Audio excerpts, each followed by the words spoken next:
అందరికీ నమస్కారం. మీకు నమస్కారం. అంతే. సో ఇప్పుడు నేను ఫస్ట్ ఆఫ్ ఆల్ నన్ను ఇలా ఇంటర్వ్యూ అని పిలవంగానే నీకు ఒక విషయం చెప్పాలి. ఒక ట్విస్ట్ ఇస్తా. ఇప్పుడు బేసిక్గా మీరు థ్రిల్లర్ కాబట్టి ఒక ట్విస్టులతో ఓపెన్ చేద్దాం. మ్యాటర్ ఏంటంటే నేను అడిగాను అనమాట, ఇంటర్వ్యూ చేయాలి అది ఇది అనగానే, ఇప్పుడు ఏముంటాయి గురు క్వశ్చన్లు అనగానే, there are 2 types of interviews అనమాట. సో ఒకటి ఏంటనంటే సినిమా గురించి తప్ప అన్ని పర్సనల్ గురించి, వాళ్ళ వెనకాల ఉన్న కాంట్రవర్సీల గురించి, వీటి గురించి మాట్లాడే పంచాయతీ ఒకటి. సో అవన్నీ నేను ఇటు మాట్లాడతాను, సినిమా గురించి ఇటు మాట్లాడతాను. సో ఇంకొకటి ఏంటి అని అంటే అచ్చంగా సినిమా గురించే మాట్లాడతాం. ఇప్పుడు సినిమా గురించి మాట్లాడాల్సింది వచ్చేటప్పటికి మనకి ఎట్లా ఉంటుందంటే, మీకు ఎలా ఉంది తనతో వర్కింగ్ ఎక్స్పీరియన్స్, నీకు ఎలా ఉంది ఆయనతో వర్కింగ్ ఎక్స్పీరియన్స్, ఈ కథ ఎప్పుడు చెప్పారు, ఏ లొకేషన్ లో చెప్పారు, ఏమనిపించింది, ఇవి వస్తాయి క్వశ్చన్లు అని చెప్పి, ఇలా కాదు నేను సినిమా చూసి మాట్లాడతాను అని చెప్పాను. సో నేను సినిమా చూసాను అనమాట ఆల్రెడీ. అది అది పరిస్థితి. నేను సినిమా చూసా. ఎందుకు ఎందుకు ఏ పెద్ద భూత ఏంటి ఏంటి నేను చూడకూడదు ఏంటి సినిమా? ఎందుకు సార్? లేదు చెప్పాలి, అలా చెప్తే బాగుంటది కదా అని. అంతే. ఎవరికి బాగుంటది సార్? నాకు బాగుంటది కదా. చూసాను. నేను ఎప్పటి నుంచి అడుగుతున్నాను, 1 month నుంచి అడుగుతాను, చూస్తాను. ఓకే. నేను ఇంకా ఫైనల్ కాపీ రెడీ అవ్వలేదు అని చెప్తున్నాను. ఓకే. మీరు ఎంతైనా ఒకటేనా? అలా ఏం లేదు, మన ఇంటర్వ్యూ బాగా రావాలని చూపించాను. సరే ఓకే. మన ఇంటర్వ్యూ మొదలు పెట్టేటైతే మీరు ఎంతైనా ఒకటే అన్నాం కదా. సో ఫస్ట్ ఒకటి చెప్పు నాకు. ఫస్ట్ నాకు ఈ పోస్టర్ చూడంగానే ఆడపిల్లనే అయితే ఏంటంట. సో ఇది నీ ఐడియానా డైరెక్టర్ ఐడియానా? ఇప్పుడు నీ ఉద్దేశంతో రాసుకున్నావు ఆడపిల్లనే అయితే ఏంటంట అని. అంటే ఈ వర్డ్స్ డైరెక్టర్ గారిదో లేదో నాకు తెలియదు, కానీ ఐడియా డైరెక్టర్ గారిదే. బట్ ఐ థింక్ దాని తర్వాత నన్ను చూసి, నాతో వర్క్ చేసి, క్యారెక్టర్ కి నాది రిలేటబిలిటీ చూసి అది పెట్టారేమో అని నేను అనుకుంటున్నాను. మీరేమంటారు? 100% స్క్రిప్ట్ లెవెల్లో ఈ డైలాగ్ లేదు. Okay okay. అంటే ట్యాగ్ లైన్ లేదు. ఓకే. బట్ వర్కింగ్ టైంలో క్యారెక్టర్ని ఎలా ప్రజెంట్ చేద్దాం ఆడియన్స్ అన్నప్పుడు ఐ థాట్ సౌమ్య అనే క్యారెక్టర్ని ఇలా సమ్మరైజ్ చేయొచ్చు అని అనిపించింది.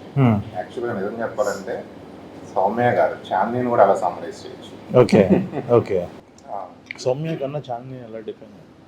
ఆడపిల్లని అయితే ఏంటంటే అన్నది సినిమా మధ్యలో సౌమ్య క్యారెక్టర్ని జనానికి ఎలా ప్రజెంట్ చేద్దాం అనుకున్నప్పుడు can we summarize her in a single line అన్నప్పుడు వచ్చిన ట్యాగ్ లైన్ అనమాట.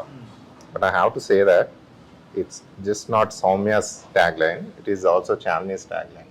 ఆడపిల్లనే అయితే ఏంటంట అన్నది it's also her tag line. So అయితే ఇప్పుడు మీరు ఒక్కొక్క క్యారెక్టర్కి ఒక్కొక్క నేను సరిపోనా అని చెప్పేసి వశిష్ఠ క్యారెక్టర్ పోస్టర్ కానీ, అశు రెడ్డికి ఒకటి అదేంటిది నా బాడీ సూపర్ డీలక్స్ కదా, నా బాడీ సూపర్ డీలక్స్. సో ఇలా డిఫైన్ చేసుకుంటారు కదా. సో ఇప్పుడు ఫస్ట్ ఒక ఏవం అనే సినిమాని ఫస్ట్ లుక్ పోస్టర్ దగ్గర నుంచి ప్రొజెక్ట్ చేస్తున్న విధంగా దీన్ని డే 1 నుంచి మీరు ఒక ఫీమేల్ ఓరియంటెడ్ సినిమా లాగానే చూసారా?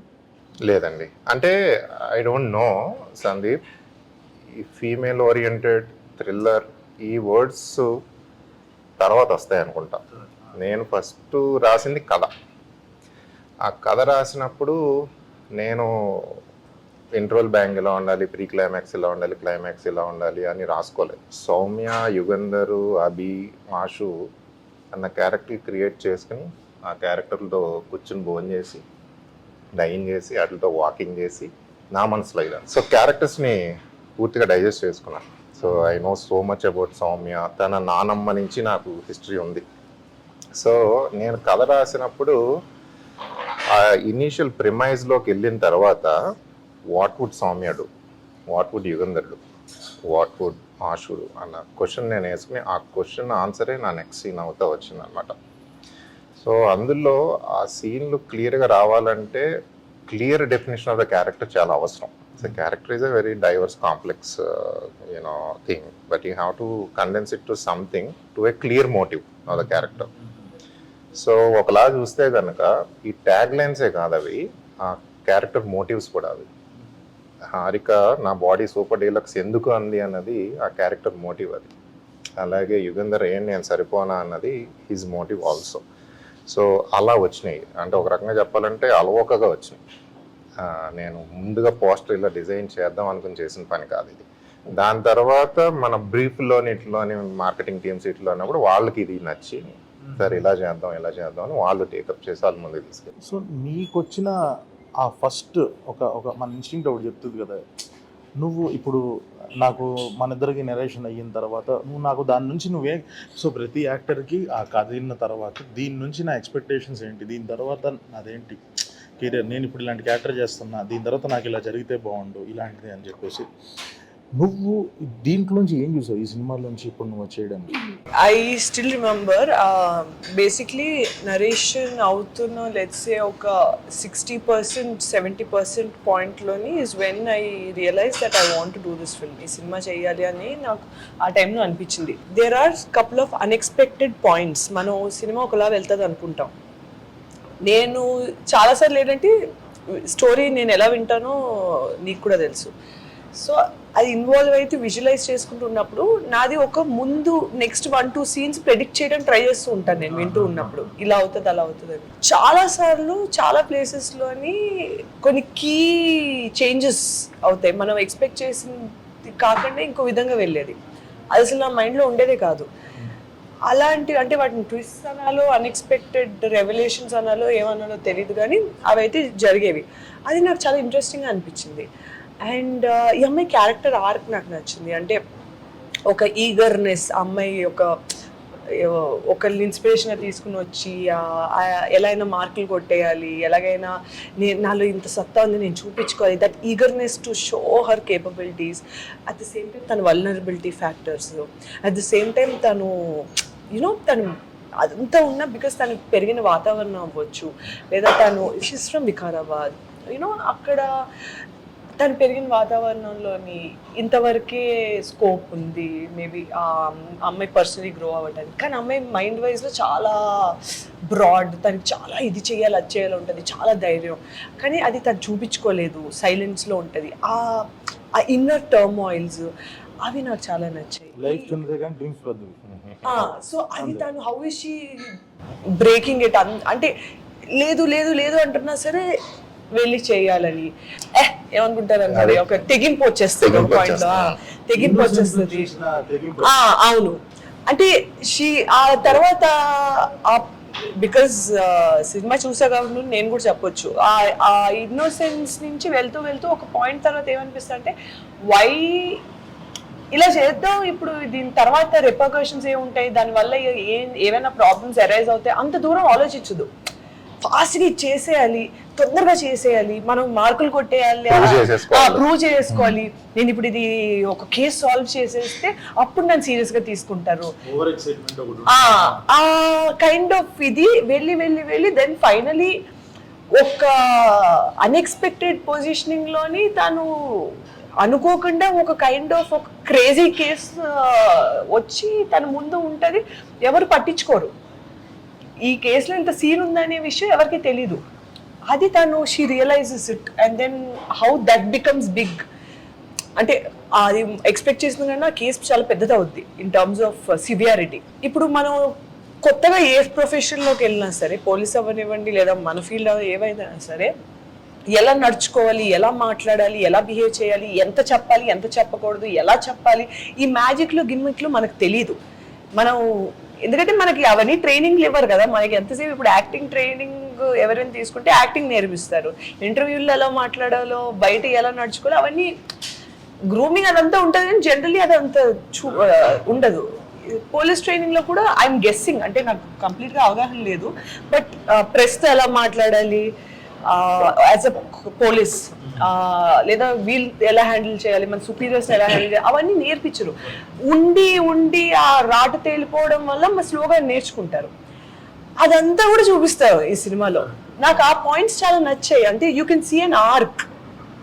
ఇంటర్వ్యూల్లో ఎలా మాట్లాడాలన్నది కూడా మన ఇద్దరికి ఫస్ట్ నేర్పించాలి. అది కూడా ఇప్పుడు నువ్వు నేను ఇంట్లో కూర్చొని క్యాజువల్ గా మాట్లాడి కంపేర్ టు మీ సీనియర్స్ ఇక్కడ ఇంటర్వ్యూస్ లో, అందుకే కంఫర్టబుల్ గా కూర్చోవడం వల్లే కదా మాకు ఈ ప్రాబ్లమ్స్. నేను కూడా అంతే, ఇలా కూర్చోకుండా మన ఇలా వెనకాల కూర్చొని మాట్లాడినందుకు నాకు చాలా యాటిట్యూడ్ అన్న పేరు వచ్చింది. సో అదే అంటుంది మాత్రం దానికి పిల్లలు రా మీరు. సో నాకు ఈ క్యారెక్టర్, ఈ సౌమ్య క్యారెక్టర్ నేను ఎందుకు ఒక ఆ ఫీమేల్ క్యారెక్టర్కి అలా కనెక్ట్ అవ్వటము అది ఏంటి అని అంటే, సో నేను కూడా బయట స్వతహాగా చాలా ఓవర్ ఎక్సైటెడ్గా అయింది. సో ఇది బాగా సుహాసి కానీ ఎస్కేఎన్ గారికి కానీ బాగా నాతో వర్క్ చేసేవాళ్ళకి వీళ్ళందరికీ తెలుసు. ఏంటి అని అంటే ఇలాంటి సిచ్యువేషన్లో ఎలా వస్తుంది అంటే, నేను బాగా ఒక క్యారెక్టర్కి ఎంపథైజ్ ఎందుకు చేసుకోగలిగాను అని అంటే, మనం ఒక ఒక ఒక కైండ్ ఆఫ్ రూల్ ఒకటి ఉంటుంది. నువ్వు ఇలా వెళ్ళాలి, ఈ టైంలో ఇది చేయాలి, ఈ టైంలో ఇది చేయాలి. నేను ఏదో ప్రూవ్ చేసుకోవాలన్న తపంలో నేను ముందే కొన్నిసార్లు చేసేసినప్పుడు కొన్నిసార్లు ఏమవుతుంది అని అంటే, సో ఒకవేళ అది ఫెయిల్ అయింది, మనం వేసిన స్టెప్ ఫెయిల్ అయింది అని అంటే ఆ ఫెయిల్యూర్ నువ్వు ఒక్కడివే అనుభవించాలి. సక్సెస్ అయిందని అనుకో, ఇప్పుడు ఈ అమ్మాయి వెళ్ళింది, సౌమ్య అనే అమ్మాయి వెళ్ళి తను ఒంటరిగా వెళ్ళి ఒకటి ఏదైనా సాధించింది అనుకో, yes we got a clue అని పోలీస్ డిపార్ట్మెంట్ మొత్తం అంటది. వాళ్ళదని అసలు నేను ఎవడాలి మనడు అంటారు. ప్లస్ ఇన్హరెంట్ గా తనకున్న ఇంకొక ప్రాబ్లం ఏంటి, ఆడపిల్ల అనేసరికి సరే నువ్వు ఉండమ్మా నేను వెళ్తాను, లేదా నువ్వైతే నువ్వు ఇన్ ఫైల్ సెక్షన్స్ చూసుకో, మర్డర్ కేసు నీకెందుకు, ఈ తనకి ఈ అడ్డంకులు ఉన్నాయి కాబట్టి she more eager to prove herself. So ఆ చూపించుకోవడానికి ఏంటంటే ప్రోటోకాల్స్ వైలేట్ చేసేస్తుంది సౌమ్య. సో వైలేట్ చేసింది తప్ప ఒప్ప, సినిమా ట్యాగ్ లైన్ అది కదా, ఏది తప్పు ఏది ఒప్పు. సో ఏవమ్మన్న టైటిల్ కూడా అంతే. అసలు ఏంటిది ఏవమ్మంటే ఏంటి నాకు ఇప్పటికీ అర్థం కాలేదు. ఫస్ట్ ఒకసారి అది చెప్పండి. ఎందుకంటే నేను నా ఆన్సర్ చేయలేకపోతున్నాను సార్. బయటికి వెళ్తే అవునా? So see why is it called ఏవం? So It does happen. ఆయన ఇట్ డస్ హ్యాపెన్ క్యాప్ అయితే పెట్టుకున్నారు. ఓకే, ఇప్పుడు ఏవమ్మంటే ఏంటి అదే. సో ఎందుకు ఏవం పెట్టానో చెప్తాను.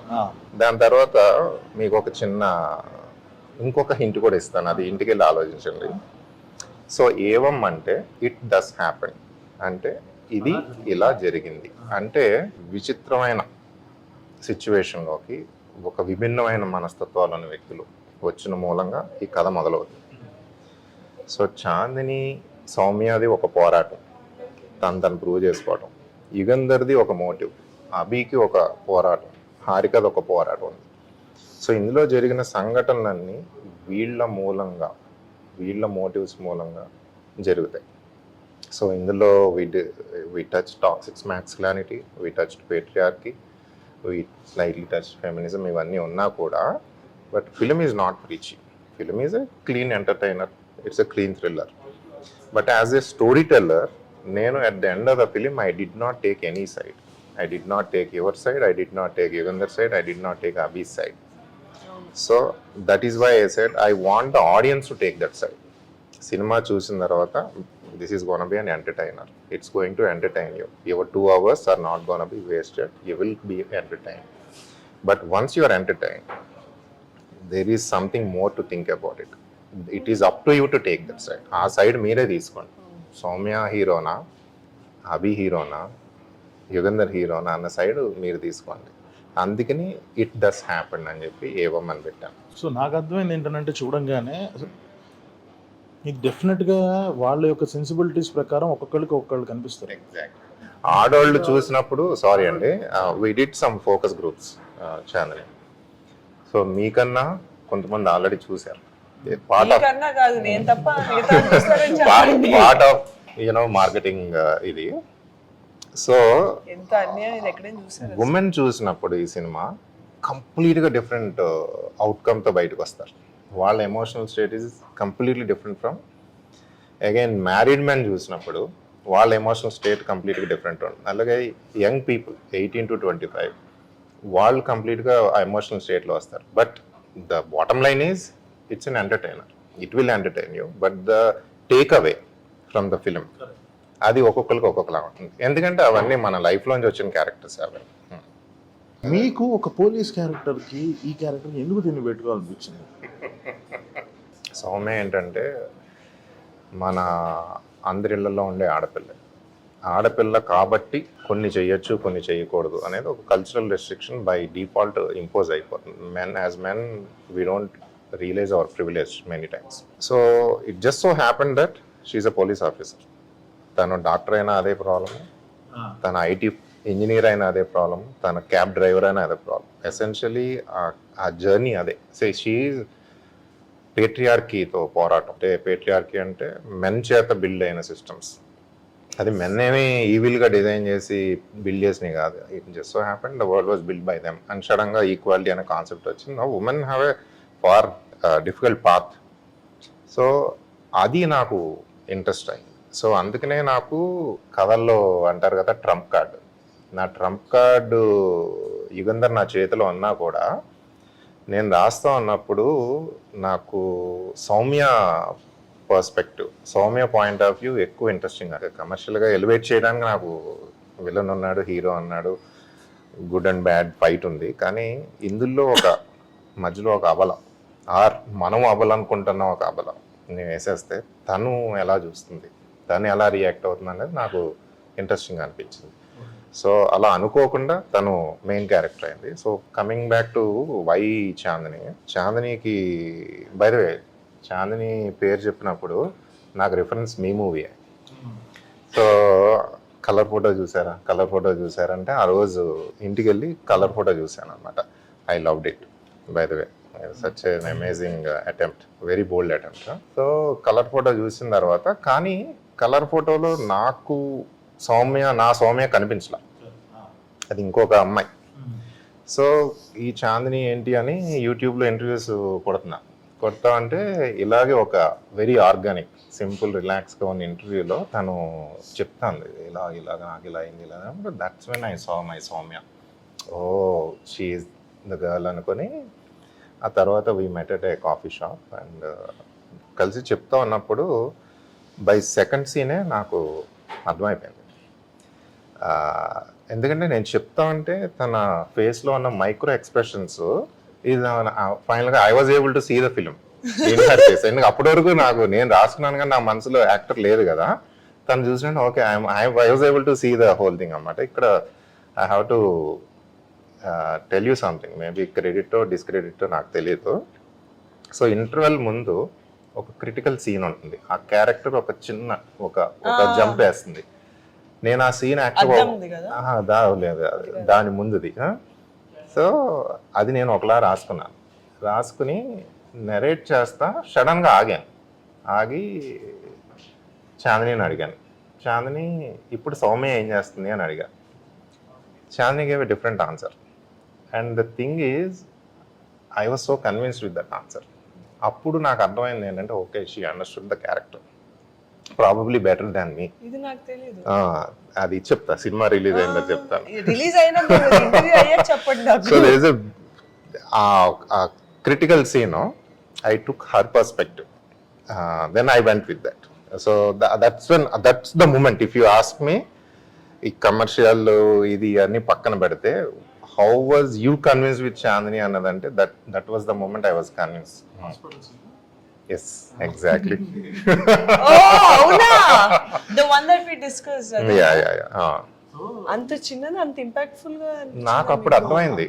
You were able to judge it, journey you were able to judge అనేది అప్పుడు అర్థమైంది. మేము డైరెక్టర్స్ గా ఓకే ఈ సీన్ వర్కౌట్ అయ్యిద్ది, ఓకే మన ట్రైలర్ లో వేసుకోవచ్చు, కమర్షియల్ గా వర్కౌట్ అయితే ఒకటి రాసుకుంటాం. సో బట్ ఆ క్యారెక్టర్ని అర్థం చేసుకుంటే డెఫినెట్ గా అక్కడ బిహేవియర్ అర్థమైపోతుంది ఆబ్వియస్ గా. అదొకటి. ఎందుకనంటే ఈమె నెరేషన్లో ఎట్లా ఉంటానంటే, నేను కూడా అంతే, ఫస్ట్ నెరేషన్ ఇచ్చినప్పుడు ఫస్ట్ సీను వాళ్ళ నాన్న డెడ్ బాడీ దగ్గరికి వెళ్ళి ఒక బిహేవియర్ చేస్తుంది కదా, ఈమె ఫస్ట్ ఏంటంటే కళ్ళు డాన్స్ చేయడం స్టార్ట్ చేస్తాయి. ఆ కథలు వినేంతసేపు ఆ మంచి ఎక్స్ప్రెసివ్ వాయిస్ అలా డాన్స్ చేస్తా ఉండే, ఓకే ఏం ఎక్సైట్ అవుతుంది, నా ఫస్ట్ సీన్కి పడిపోయింది చేసేస్తుంది అన్నట్టు ఫీలింగ్ వచ్చింది. ఎక్కడో కాన్ఫిడెన్స్ తీసేసింది అంటే, వన్ సెకండ్ ఏంటి నిజంగా నువ్వే రాసావు మొత్తం అని అంటుంది. ఎవడన్నా అడుగుతాడు అలాగా. అదే ఓకే కంటిన్యూ. ఇదేం క్వశ్చన్, దిక్కుమాల క్వశ్చన్. అదే. సో అలాగా. బట్ మీరు అన్నది కరెక్ట్. మీరు కాస్టింగ్ లో చేసిన ది బెస్ట్ చాయిసెస్ లో ఎలాగైతే ఎందుకనంటే చాలా ఇప్పుడు ఒక క్యారెక్టర్, ఒక ఫీమేల్ క్యారెక్టర్ వాళ్ళకి బలుపు ఉంది, ఇది కొంచెం ఒక కైండ్ ఆఫ్ అంబిషన్ ఉంది ఇది అని వేరే వాళ్ళకి చాలా డైలాగులు చెప్పలేము, కానీ తినకైతే వర్కౌట్ అయిపోతాయి కొన్ని ఎక్స్ప్రెషన్స్లోనే. సునీల్ అన్న తిను ఎదురెదురుగా కూర్చొని మాట్లాడుకుంటుంటారు. It is like 1-on-1 scene. So నాకు తెలుసు ఇదేంటి, చెయ్యి మడిస్తే కండపడాలి, నవ్వితే బుగ్గ మీద సొట్టపడాలి, గాలికి జుట్టు ఎగరాలి, ఇలాగా ఒక బ్యూటీని డిఫైన్ చేసే సీన్ ఒకటి ఉంటుంది. అది it was completely different thing అప్పుడు దానికన్నా ముందు. బట్ ఏంటంటే ఆయన కౌంటర్స్కి తినిస్తున్న రియాక్షన్స్కి అర్థమైపోయింది, ఓకే ఆల్రెడీ మండిపోయి ఉంది, క్లియర్గా అర్థమైపోతుంది, ఇంకెందుకు ఈ డైలాగులన్నీ రాయటం అని చెప్పి జస్ట్ ఒక డైలాగ్తో ఉంచా. సో ఇందులో కూడా సో అలాగా తనకి ఒక వర్కౌట్ అయ్యింది కాస్టింగ్ పరంగా. మీకు కూడా చాలా సీన్లలో ఎంత అంబిషియస్గా ఉంది, ఎంత ఓవర్ ఎక్సైటెడ్గా ఉంది, ఎంత ఇన్నోసెన్స్ని కూడా కొన్నిసార్లు ఒక మనిషిని ఎంత హెల్ప్ చేస్తుంది అయింది. బట్ మీరు చేసిన ఇంకో బెస్ట్ డెసిషన్ ఏంటి అని అంటే వశిష్ఠ క్యారెక్టర్, యుగంధర్ అనే క్యారెక్టర్ ఫెంటాస్టిక్ జాబ్. అసలు అది తినేస్తున్నాడు, అసలు కనిపించినప్పుడల్లా అలా స్క్రీన్ మొత్తాన్ని తినేస్తున్నాడు తను అసలు. అంటే తన వాయిస్ కానీ, అంటే తను Kannada actor but still Telugu అంత బాగా డబ్బింగ్. ఎందుకంటే యాక్చువల్ డైలాగులు తెలుగులో రాసిమ్మనేవాడు, తెలుగులోనే చదివి తెలుగులోనే చెప్పేవాడు. సూపర్ అసలు. అంటే ఆ పవర్ కనిపించింది లాస్ట్లో 1-on-1 పడినప్పుడు, ఒక ప్రొటాగనిస్ట్కి ఒక యాంటాగనిస్ట్కి ఇలా పడినప్పుడు ఇద్దరు పోటీ పడుతున్నారు. 1-on-1 కాన్వర్జేషన్లు ఉంటాయి కదా మీ ఇద్దరికి.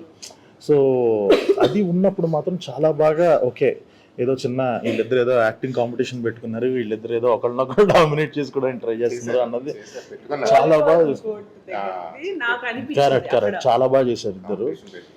ఇంకొకటి నా పర్స్పెక్టివ్లో ఈ సినిమా గురించి వస్తే, ఫస్ట్ నుంచి చూస్తున్నంతసేపు okay okay good good good okay వెళ్తుంది మంచిగానే అవుతుంది, కానీ నాకు ఇంటర్వెల్ చాలా మంచి హై ఇచ్చింది, ఫెంటాస్టిక్ హై అసలు. అంటే నాకు ఓకే నేను దీనికి ప్రిపేర్ అవ్వలే ఓహో అన్న ఫీలింగ్ వచ్చింది. సో నాకు ఇంటర్వెల్ దగ్గర నుంచి నేను చాలా చాలా అంటే ఒక గ్లూ అదేంటి అతుక్కుపోయి కూర్చుంటాము సీట్లు కానీ అంటారు కదా, అలాగా కూర్చొని ఇంకప్పటి నుంచి నాకు సినిమా మీద ఒక పర్స్పెక్టివ్ వచ్చింది. ఓకే మనం ఇక్కడ నుంచి దీనికి ప్రిపేర్ అవ్వాలి సెకండ్ హాఫ్లో అన్న ఫీలింగ్ అయితే వచ్చింది. ఫెంటాస్టిక్ జాబ్ అండి, చాలా బాగా చేశాడు. సో సో ఇప్పుడు మీరు చెప్పండి, ఇప్పుడు ఎలాగో ఇంకా రిలీజ్కి రెడీ అవుతుంది కాబట్టి ఇది చిన్న సినిమా అనుకుంటున్నారా పెద్ద సినిమా? మీ కైండ్ ఆఫ్ డెఫినేషన్లో ఒక చిన్న సినిమా అంటే ఏంటి? ఆ జానర్ ఒక రంగా డిఫైన్ చేసి పైకి తీసుకొచ్చిన వన్ ఆఫ్ ద యాక్టర్స్లో చానే కాదు. He's talking about small film. Small film ఏంటి ఇప్పుడు దీని పరిస్థితి? సో నిన్ను చాలా మంది క్వశ్చన్ అడుగుతారు కదా, ఏంటి మీరు అన్ని చిన్న సినిమాలు చేస్తున్నారు, మీకు ఎందుకు పెద్ద సినిమా పడట్లేదు, కమర్షియల్ సినిమాస్ ఎందుకు రావట్లేదు? సో ప్రతి ఒక్కళ్ళకి ఇప్పుడు ఒక్కొక్కళ్ళకి ఒక పర్స్పెక్టివ్ ఉంటుంది, చిన్న సినిమా అంటే ఇది, పెద్ద సినిమా అంటే ఇది. అంటే పచ్చిగా చెప్పాలి అని అంటే జనాలందరి దృష్టిలో చిన్న సినిమా అయినా మనకి at that point of time మన అందరికీ కలర్ఫుల్ ఉన్న చాలా పెద్ద సినిమా, కెరీర్లో డిఫైన్ చేసే సినిమా అది. సో నాకు ఒకటి ఉంటుంది, ఒక స్టేట్మెంట్స్ ఇచ్చినా సరే మనకు తెలుసు మనం ఎంత బిలీవ్ చేసాం ఫ్రమ్ డే వన్ అప్పుడు. Correct, exactly. అంటే మనకు వచ్చిన బడ్జెట్స్ కానీ మనకు వచ్చిన కష్టాలు కానీ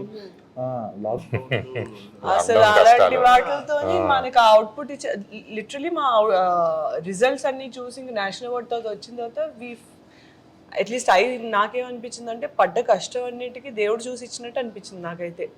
ఎందుకనంటే బేసిక్గా ఆ సినిమా వేరే వాళ్ళు చేస్తే ఇంకొంచెం బడ్జెట్లు అలా పెట్టి చేసేవాళ్ళు. ఎందుకనంటే మనందరం ఒక చిన్న షార్ట్ ఫిల్మ్ యూట్యూబ్లో అందరినీ ఫ్రీగా చూస్తారు, బట్ మేము ఏ రోజు అది ఓటీటీకి అన్నట్టు చేయలే, పెద్ద స్క్రీన్ అన్న ఎక్స్పీరియన్స్ అన్నట్టు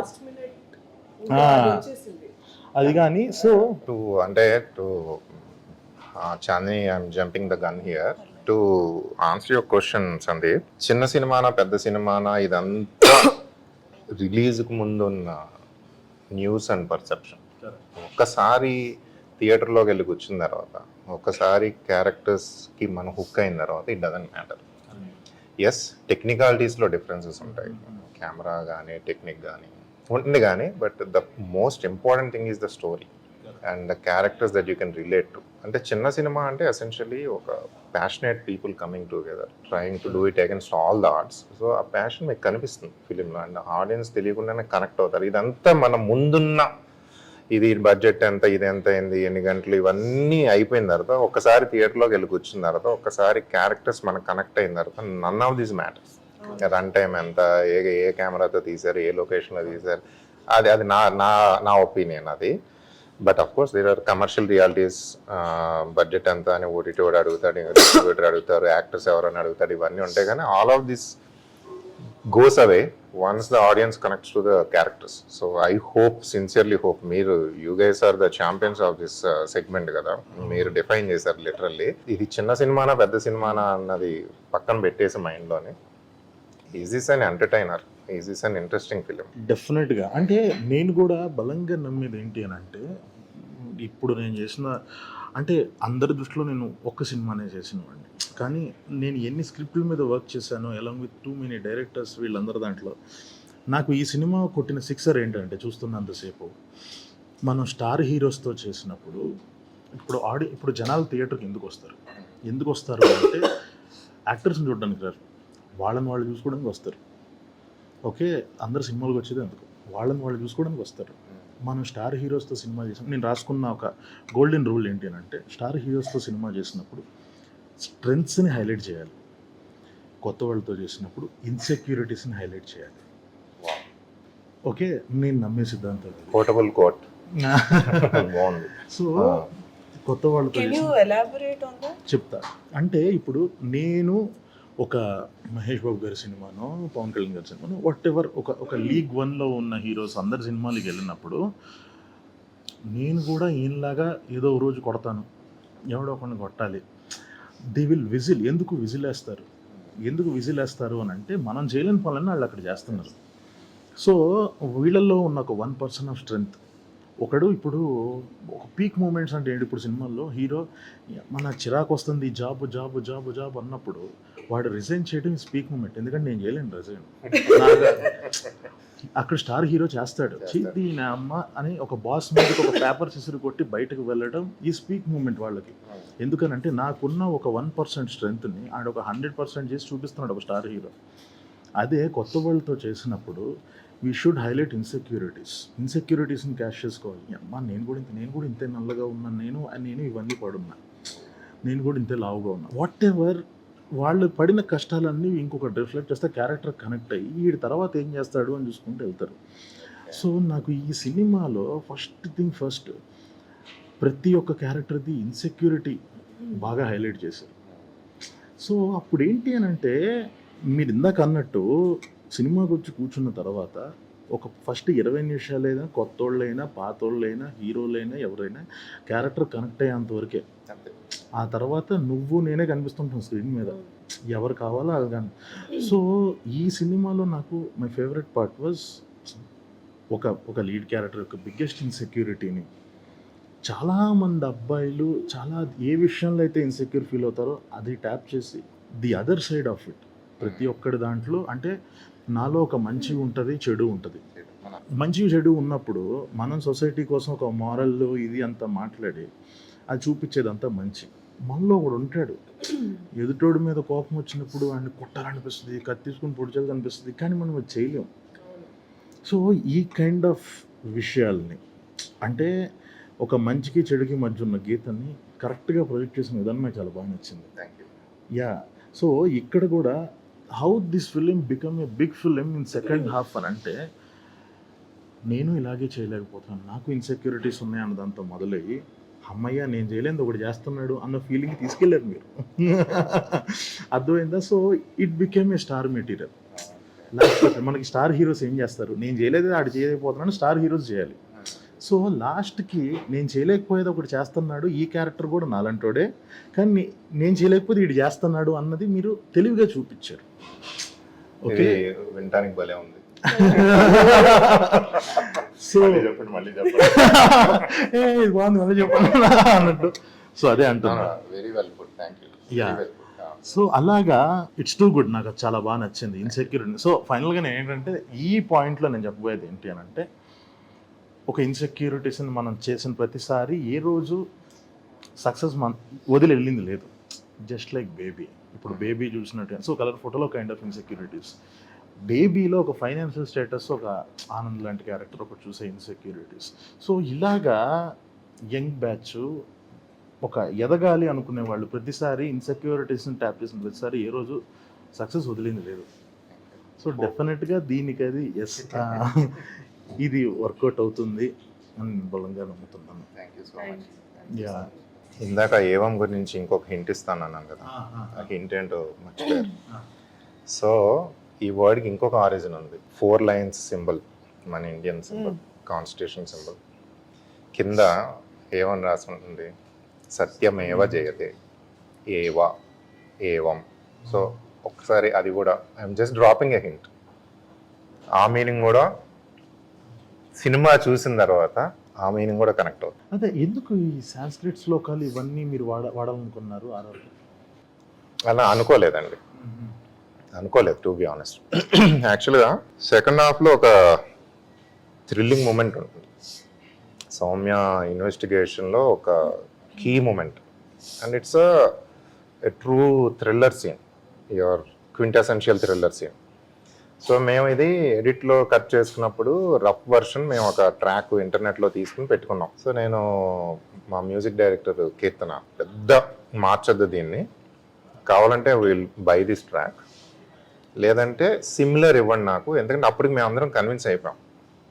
ఎందుకంటే అప్పటికి 20-30 సార్లు చూసాం అందరం అదే ఆ ట్రాక్తో, దానికి ట్రాక్ కట్ చేసాం కూడా. వన్ డే తర్వాత షీ కాల్డ్ మీ, సెడ్ నేను అది చేయనండి అంటే, మరి అదేంటి ఏం చేస్తారు అంటే, నేను అక్కడ ఒక శ్లోక పెడతాను థ్రిల్లర్ మూమెంట్లో, ఇదేంటి అంటే నో నో ఐల్ ట్రై. అప్పుడు ఇద్దరం కలిపి we did some research. So ఒక శ్లోకం దొరికింది, అందులో ఏవం అన్న పదం ఉంది అండ్ ఆ శ్లోకానికి ఒక మీనింగ్ ఉంది. ఆ మీనింగ్ యాక్చువల్గా reflects the psychology of both the characters, Yugandhar and Soumya అనమాట. సో అది యాక్చువల్గా ఆ శ్లోక పెడితే ఆ సీన్ ఇంకా స్పూకీగా వచ్చింది. నేను ఎప్పుడు ఎక్స్పీరియన్స్ చేయలేదు అది. అది కంప్లీట్ డిఫరెంట్ ఎక్స్పీరియన్స్ వచ్చింది అనమాట. సో దాంతో ఏమైందంటే it became literally the voice of the film towards the climax, it became the voice of the film. So అది అలా అనుకోకుండా వచ్చిందండి. ఇంక when it comes to title చాలా కొట్టుకున్నాం స్టార్టింగ్లో. నాకు I'm not taking any sides, ఇది ఇలా జరిగింది అన్నది అది ఉంది నాకు. ఇంకొక మీనింగ్ ఏంటంటే ఏవం అంటే ఒకటే అంటే ఏంటంటే what women are seeking, what men are seeking is at the end of the day same, both. ఏంటంటే లవ్ అండ్ పీస్. అందరూ పోరాటం, కాకపోతే the way men look for it and the way men express it is so different from the way women look for it and women express it. ఈ కాన్ఫ్లిక్ట్లో నుంచి వచ్చిన characters ఇవన్నీ ఒక రకంగా మీరు గమనిస్తే. So at the end of the day ఇద్దరు వెతుకుతా ఉన్నది ఒకటే అన్నది ఏమని పెట్టి. యాక్చువల్గా గుర్తుందో లేదో మీకు, మీదిని గంగాది లాస్ట్లో ఒక సీన్ ఉంటుంది, అది సినిమాలో లేదు కానీ, బట్ అది that was the intention of the film అనమాట. అలాగా నేను ఆ వర్డ్స్ వెతుకుతా నాకు ఒక అలవాటు ఏంటంటే ఆ వర్డ్ రూట్స్ వెతుకుతా, ఆ రూట్లో నాకు ఇది దొరికింది. మనం కొన్నిసార్లు అంతే, మనకు తెలియకుండానే కొన్ని రాసి కొన్ని సడన్ గా మ్యాచ్ అవుతాయి, రూట్స్ కి మ్యాచ్ అవుతాయి. అంటే మనం కరెక్ట్ డైరెక్షన్ లో ఉన్నామని అర్థం. కంగారు పడాల్సిన అవసరం లేదు. యా, అంటే ఎక్కడో ఒక హాలీవుడ్ ఫిల్మ్లో ఎవడో ఒక పెద్ద డైరెక్టర్ ఎవరో ఒకరు చేసిన దాంట్లో సిమిలర్ సీన్ తగిలినప్పుడు నేను రే మళ్ళాంటిదే అని బాధపడటం కన్నా, పర్లేదు మనం కూడా ఈ స్కేల్లో ఆలోచిస్తున్నాం మనం అన్న అదొకటి తగులుతుంది సరే, అది ఇచ్చే కాన్ఫిడెన్స్ వేరు. మనం ఒక టైటిల్ అనుకున్నాము, తర్వాత దాని ఆరిజిన్ దగ్గరికి వెళ్ళినప్పుడు అరే ముందుది వెనకది కూడా మ్యాచ్ అవుతుంది ఏంటి అసలు ఎప్పుడు అనుకోకుండా. ఎగ్జాక్ట్లీ ఎలాగైతే ఒక కథ ఆ పాత్రలను కోరుకుంటుందో, ఆ పేస్ని కోరుకుంటుందో, అలా కొన్నిసార్లు టైటిల్ని కూడా కోరుకుంటుంది. సో ఫైనల్గా నేనైతే చూసిన వాడిగా చెప్తున్నాను, it's a very good film. అంటే చాలా నాకు ఏదో మనం ఒక థ్రిల్లర్ తీస్తున్నామా, మనం ఇలాంటి సినిమా చేసేయాలి అని చెప్పి రాసినట్టు కాకుండా ఒక డైరెక్టర్ యొక్క వాయిస్ కనిపించింది నాకు అందులో, మీ యొక్క థాట్ ప్రాసెస్ కనిపించింది. అది చాలండి, మీరు అసలు కంగారు పడాల్సిన అవసరం లేదు. సో అందరికీ నచ్చుతుంది. అండ్ మీరు అన్నట్టుగానే డిఫరెంట్ పర్స్పెక్టివ్స్, అంటే నువ్వేం అర్థం చేసుకున్నావు ఈ సినిమాని అని అడిగిన తర్వాత నీకు నచ్చిందా నచ్చలేదా అన్నది పక్కన పెడితే, నచ్చకపోవచ్చు ప్రతిదానికి, బట్ ప్రతి ఒక్కడు ఆ సినిమాను ఒక రకంగా డిఫైన్ చేస్తారు కదా, అక్కడ తన సెన్సిబిలిటీస్ ఏంటన్నా చెప్పేసి ఈ సినిమా విషయంలో. సో ఇది ఒక క్యారెక్టర్ స్టడీ లాగా, కేస్ స్టడీ లాగా కూడా వాడుకోవచ్చు. Okay, yeah. సో డెఫినెట్గా ఎగ్జాక్ట్లీ పర్సనాలిటీ డిఫైన్ చేయొచ్చు. That's the best thing about this film. ఇద్దరికి ఆల్ ద వెరీ బెస్ట్. ఇరగది ఏంటి, ఇంకా ప్రమోషన్స్ గట్టి చేయండి అంతే, చేయి ప్రమోషన్స్ గట్టి చేయండి. మామిడి పంటలో బాగోపోయినా అంతే. So thank you so much. So మీరు సినిమా చూస్తానన్నప్పుడు కొంచెం టెన్షన్ ఫీల్ అయ్యాను, కలర్ ఫోటో డైరెక్టరు నా సినిమా చూస్తున్నారు కానీ. సో సినిమా మీరు చూసిన దాని తర్వాత బాగుంది బాగాలేదు మీరు అన్నట్టుగా ఇట్స్ ఎ సబ్జెక్టివ్ ఒపీనియన్. తర్వాత మన ఇద్దరికి జరిగిన డిస్కషన్ నేను చాలా బాగా ఎంజాయ్ చేశాను. అంటే మీరు అడిగిన questions, the sensibility, I really like the sensibility. And ఇంకొకటి, you graciously offer to interview us. This is our first interview together. And actual మీతో మాట్లాడిన తర్వాత ఇంకా కాన్ఫిడెన్స్ వచ్చింది విల్ గో అని. Thank you so for much. that. All the very best. Thank you.